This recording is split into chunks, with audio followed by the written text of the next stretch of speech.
My name is Kate Skinner, and I am a high school teacher. With the coronavirus pandemic, I think that school funding, I don't believe that it's necessarily decreased, but I think schools have had to get creative with how resources are allocated. So I think we've seen a greater push for schools to make sure that areas of their community, such as technology and community engagement, receive the funding that they need to make sure that students and families are supported.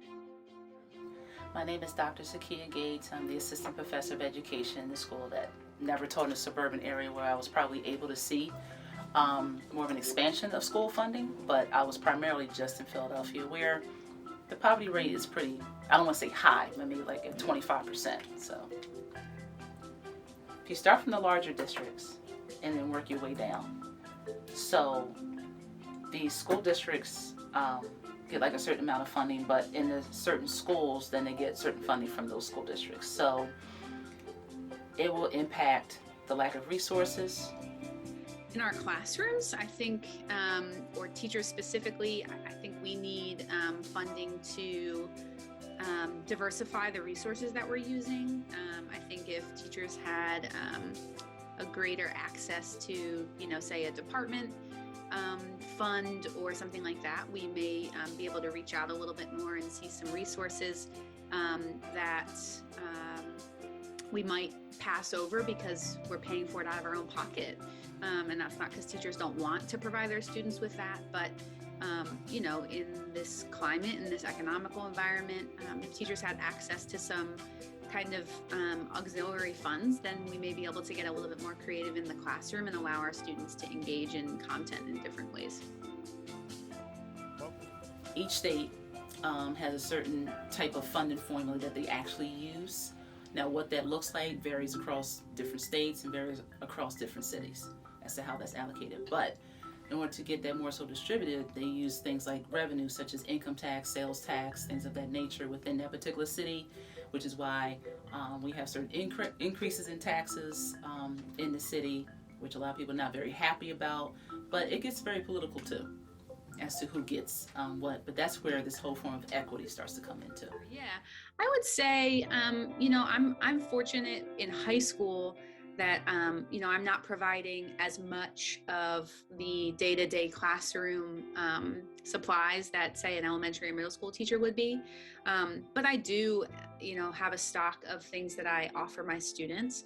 I would say probably a couple $100s a year is what, I kind of allocate and kind of have as backup.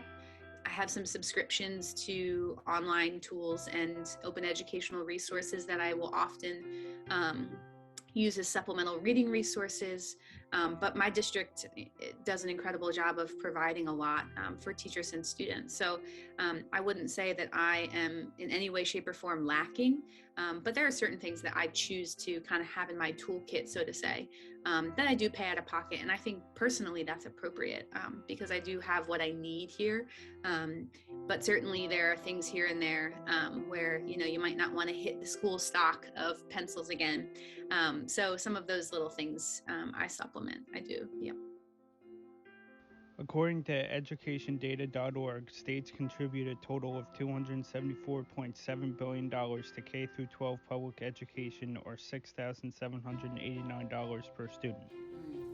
It's going to take the entire community, but especially parents.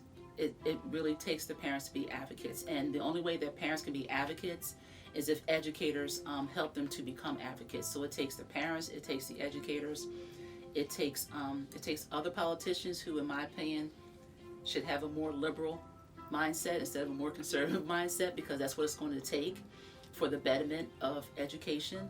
We're at a place now in 2022 where education is getting worse instead of better. However, teachers can make it better. So we can always depend on the politicians to help make it better. We can only ask them to increase the funding for our schools if they wish to do so. We know that we need updated literature. We know that schools need updated tools, technology tools. All of that kind of stands out pretty simply and concretely, but I think some of the other nuanced stuff, day by day schools are getting better, but that's something that I think we can continue to improve upon. Thank you. Banquet was really nice. All the student teachers came and